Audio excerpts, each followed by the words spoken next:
gamers, here is my YouTube walkthrough to Pandemic 2, the game where you are the virus and you need to kill humanity. So, I'm sorry you can't really read the words on here, so what you want to do is click on New Game. There's Realistic and Relaxed. I'm going to choose Relaxed because it's shorter and easier. Virus, you want to choose because it speeds the game up when you're a virus. You got a bonus to infectivity, and you evolve fastest. Don't want a disease name. Alright, step 1, look up here to see if your disease arrived in Madagascar. If it didn't start in Madagascar, hit menu, hit new game, that returns you to the menu, hit new game, click relaxed again, click virus again, don't care for a disease name. Now, check again, is it Madagascar? No. It's South Africa that time.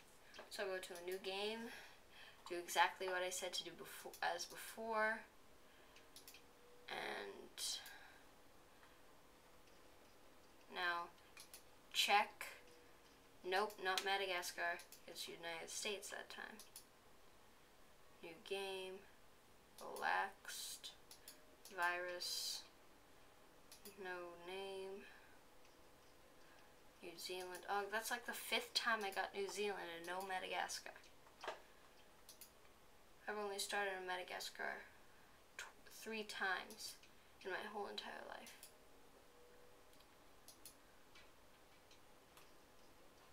So basically this is like a do loop. And once I hit Madagascar, you might want to pause this video as you search, as you keep probing for Madagascar. Because it is hard to get there. Oh, Mexico, that's like the 5th time.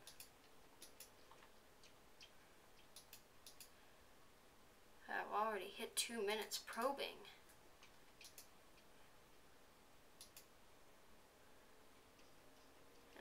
And Mexico again? Seriously. So while I'm doing this, I might just give you pointers. Wait, why did I click realistic? 'Cause sometimes you can just do random clicks. It might get you closer. Madagascar. Come on, how did I do that? So this actually turned out to be a tutorial for realistic. So what you want to do is don't hit new game. Go to your symptoms. Sell any symptoms that you have. Alright, done that. Now buy level 1 resistance to everything. Wait for more evolution points. That's why I like being virus, because you have a high rate of evolution. You accumulate evolution points extremely fast. And look at how many, 5 people are only 5 people, only 6 people are infected. Well, that's alright. So basically what you want to do is get Madagascar as infected as possible, so that boats that come out of there, when they go to other countries, they have an extremely high chance to infect them. I'm going to want to speed this up. Alright, go back to my disease, drug resistance. The whole purpose of drug resistance is to, you know how some people can get cured from the disease. Drug resistance helps them get cured slower. So what you really want is this visibility bar to be 0 when you're doing this. So you're really stealthy and stuff. So now go back to disease. Now buy all the transmissions. And this transmission, waterborne, won't come into effect until you buy moisture resistance 2. But that's okay, because you don't want people getting scared already.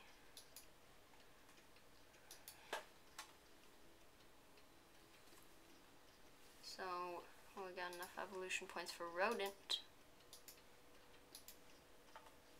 And the two that you really want are insect and airborne.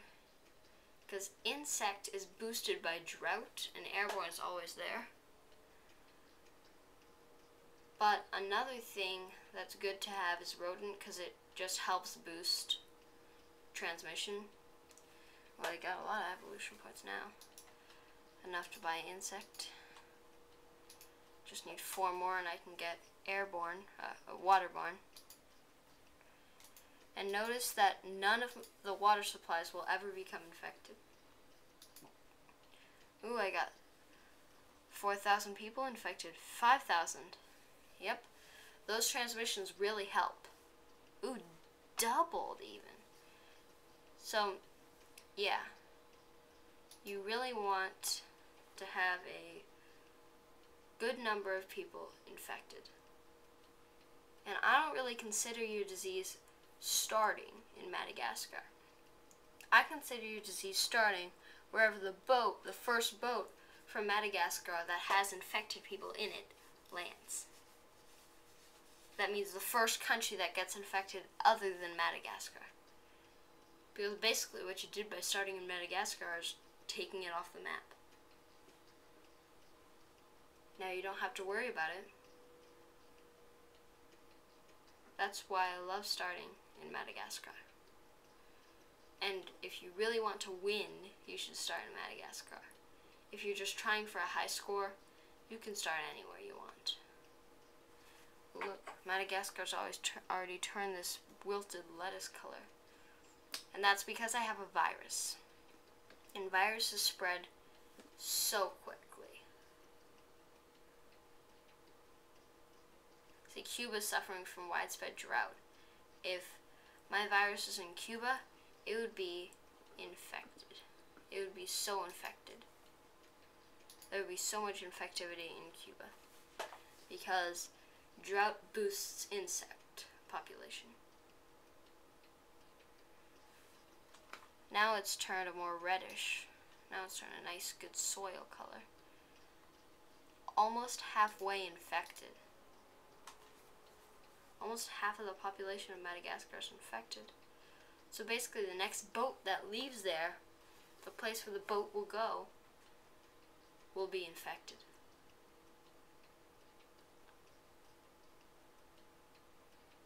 And you really want that to get infected. You really want people to take a vacation from Madagascar.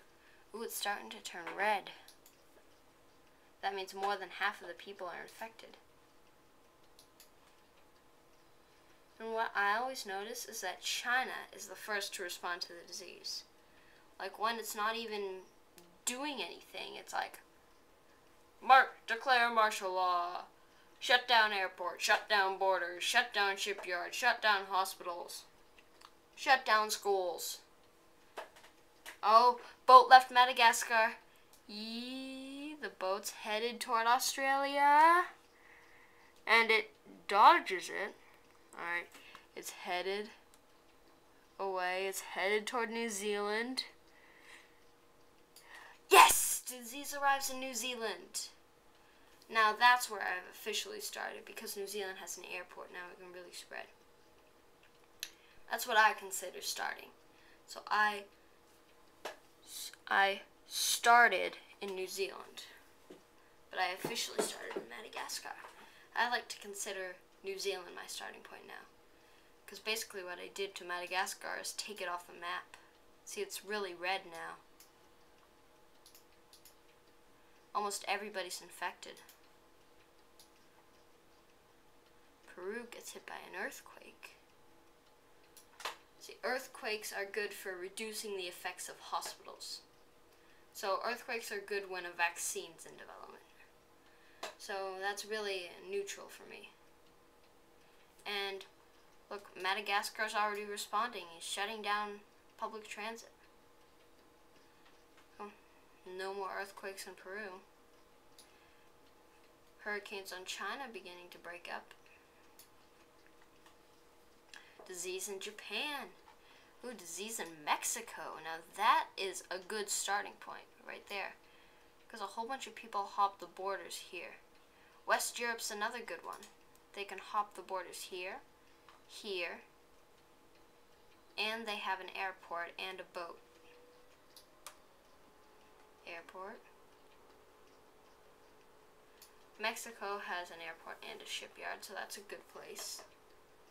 Plus they have heavy traffic because a lot of people love to vacation in Mexico. And everyone who vacations has to go home eventually. Ooh, in Cuba, to South Africa. Now let's check on how many infected countries we have. See, we still don't have half the world infected. Still nobody's dead. And normally if you start somewhere else other than Madagascar, the last place to be infected is almost always Madagascar. Cuba's drought's coming to an end. Hurricanes hit Brazil.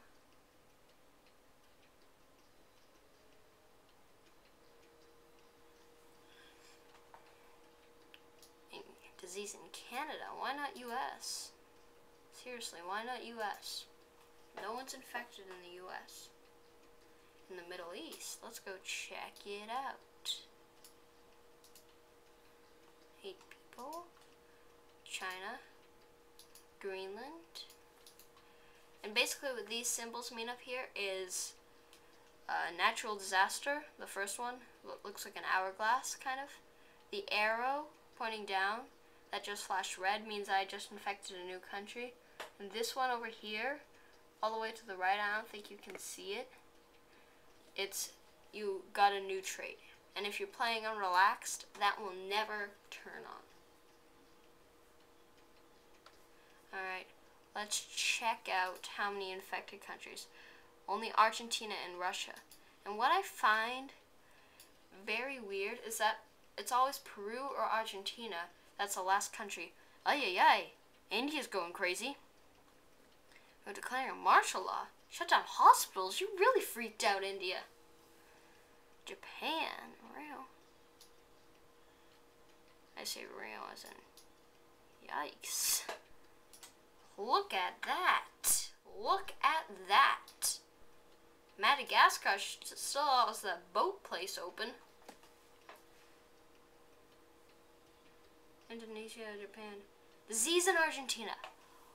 World. Yes! I got everybody infected. So, now we'll just pause it here. Well, and you can just check out my next video where I pull the trigger and set everyone and set the world into panic. And I bet they'll soon start developing a vaccine for my disease. So I'm gonna up the ante, get everybody infected, and have some fun. You should go check out my next video and check out all my other videos, because they're cool.